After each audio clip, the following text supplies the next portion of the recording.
There's a house built out of stone,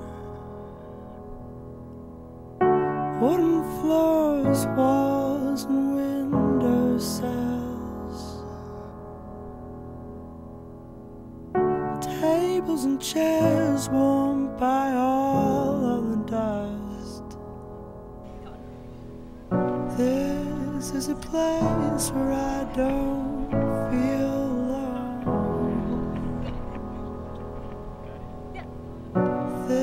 this is a place where I feel I'm home.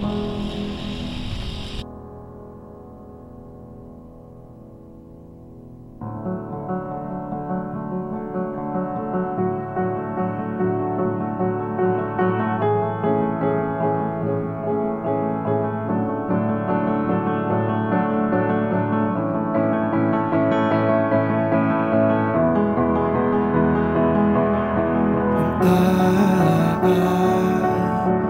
built a home for you. Okay, so I think that physician-assisted dying it's part of the spectrum of healthcare. If we believe in patient autonomy, then patients certainly can choose. Rather than being treated, that they choose to get treatment to end their life. So I'm a critical care physician, so I actually often deal with end-of-life issues and people who are having medical support withdrawn from them.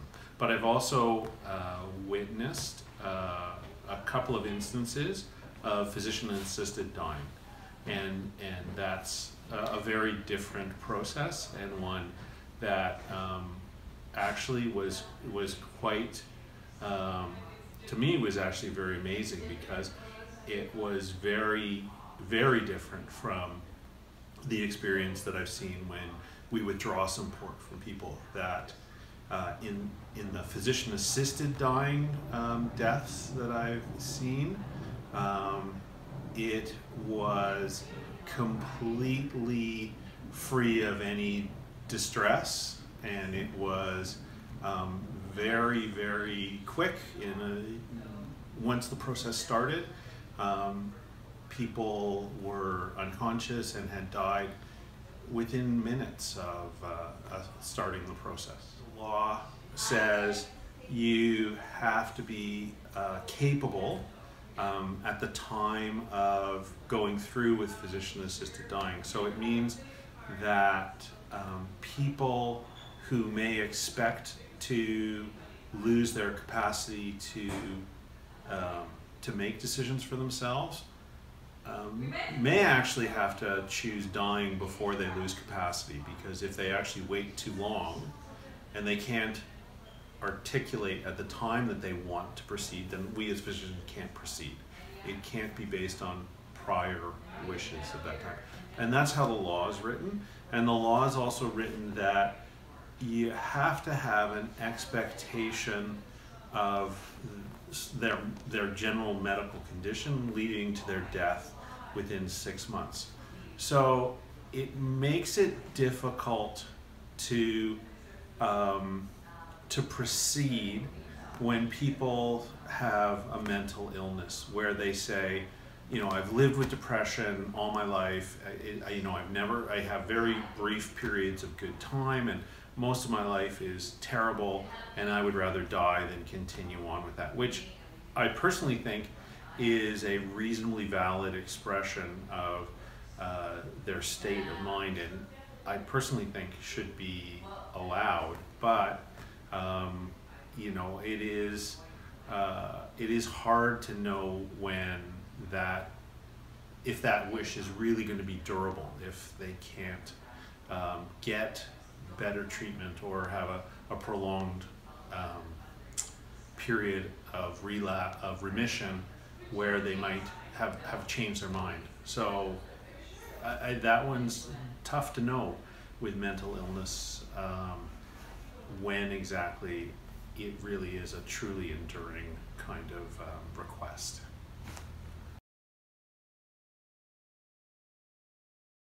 I don't perform the services myself, but I have known many patients who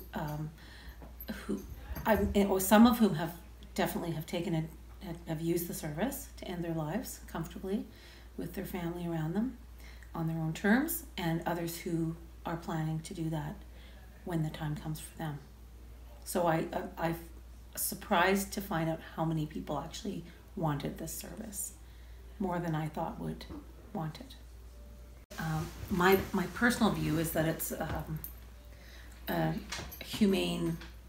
essential humane service, a component from, if you look at healthcare as a beginning, middle, and end kind of process from birth through to death, I think that medical assistance in dying, when needed for people who have interminable suffering, I think it's an essential and humane service that is, it's a right of all citizens.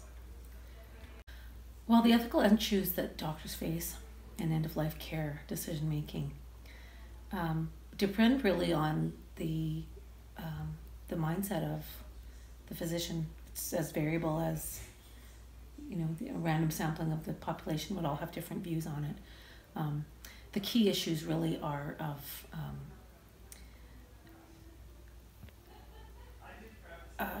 treading on the principle to do no harm, which is a principle that all doctors basically make a vow at the beginning of their career to do no harm to patients. And clearly, in many people's minds, death is harm because it's the end of life. And there's no more life after that. So some physicians definitely have issues with euthanasia as a harmful, unethical thing to do. All life is sacred. Nature should take its course. We shouldn't be assisting dying. A lot of physicians who feel that way are from certain faith traditions that have those beliefs as part of the faith tradition. Although there are plenty of physicians who have faith traditions who also support medical assistance in dying, that see it as a humane treatment for someone who is suffering, and a choice that people can make in their life. That is their choice to make, no one else's. So I guess if we narrow down the ethical issues, really it boils down to doing no harm. Some people think that killing somebody, which is what medical assistance in dying is, it's a peaceful, quiet death on your own terms, using medication, chemicals to put someone's mind down, stop their heart, stop their breathing, and then they die. So some people refer to it as killing.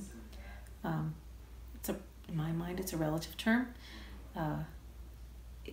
My ethical system, my approach to it is it's reasonable if someone needs it and is going to suffer. So the short answer to the question is that the real issue with most people who oppose MAiD is that it's a violation of the principle to do no harm. And that really depends on how you look at it.